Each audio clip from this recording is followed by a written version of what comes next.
It is Newcastle's biggest race day on the calendar with the 4th edition of the $1 Million The Hunter. Joining us now is Jockey Club CEO Duane Dowell. How are you, mate?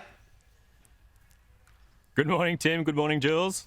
Well, Duane, the sun is shining. You've got a standalone Saturday race day with more than $2.5 million on offer throughout the meet, including the 4th edition of the $1 Million The Hunter. You've got every reason to be smiling this morning. Yeah, the anxiety levels go down when I see blue sky this morning, Jules. It was we've ordered that a few weeks ago when we had nothing but rain. But look, the racing gods have been in our favours today. A cracking day and expecting a bumper crowd. We've had more than 3,500 pre-sales and we're expecting plenty more, probably a crowd around 5,000 to 6,000 today. So really looking forward to it. Can you tell us about the growth of, around this race? Like, it's only been going for a short time, but give us some of the idea of how it's grown and captured the imagination of the locals. Yeah, look, as Ray mentioned earlier, the class of the race continues to improve. Horses with about a 94 rating that would have got into the field in previous years missed out this year, like Wahaha Falls. And I guess with the disruption of COVID, we get sick of talking about it, but it did affect us last year. We didn't have long to prepare because a month and a half before the Hunter Day last year, we didn't even know whether we were going to have crowds. We were able to get 3,000 on track in the last few weeks leading up to it, but we've had plenty of time to prepare.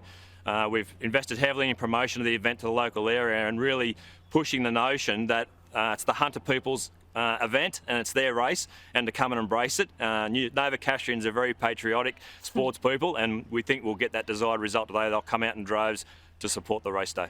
That's the thing. You and the team have been working so hard on not just, of course, attracting the best runners you can for this field, but of course planning the trackside events. You've got the Pamper stations, the Glam Cam, you've got DJ, you've got everything that we're seeing at these metro meets happening right there in Newey today.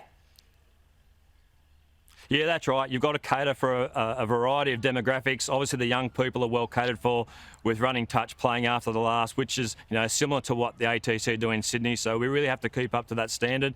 Pamper stations, fashions on the field. There's actually a competition today as well, Jules, where people that come on track can select the winner of the Spring Stakes. And if they select that winner, they'll go into the draw to win a trip for two over to Karaka, New Zealand, worth about $4,000. So plenty of incentive to get on trackside today.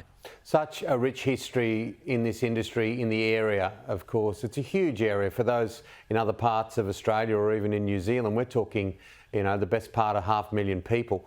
And Chris Lees, what a great ambassador he is for Newcastle racing, both in Sydney, Melbourne. He does it everywhere, Chris. He does. He's got a huge team here, very well staffed.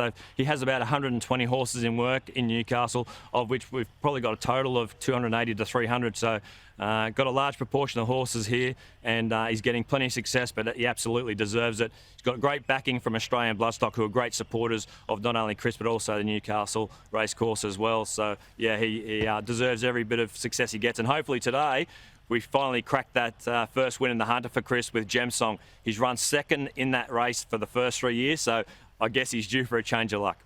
Yeah, fingers crossed. Before we get to your tips, because we will be asking you that, what's been the feeling locally heading into this race day? Has there been a good response out there?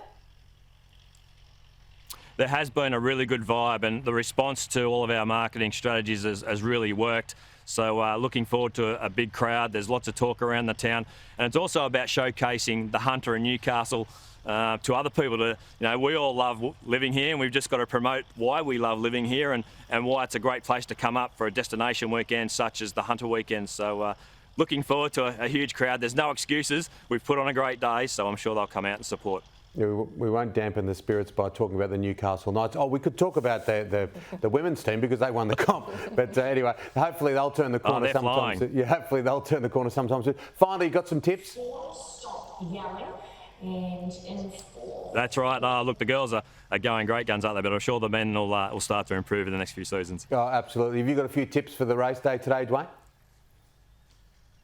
Yeah, look, I think I'm in the corner of Gem Song, but I'm also very respectful of Apache Chase. Desley's brought that horse down from Queensland, and she hasn't come down here just to make up numbers. I think it's been a target race, so I'll have a little bit on Gem Song and also a bit on Apache Chase. And also like another local horse in the midway handicap. I think it's race 5, Annulus. It's trained by Scott Asprey. It won here 2 weeks ago, won very well, and I said to Scott straight after that race, if you repeat that effort, you'll go very close to winning the midway in 2 weeks' time. And he's got that horse in the field and he'll be in front a long way. It's just a matter of whether anyone can chase it.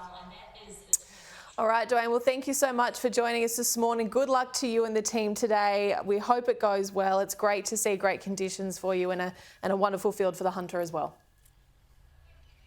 Yeah, thanks, Jules, and thanks, Tim.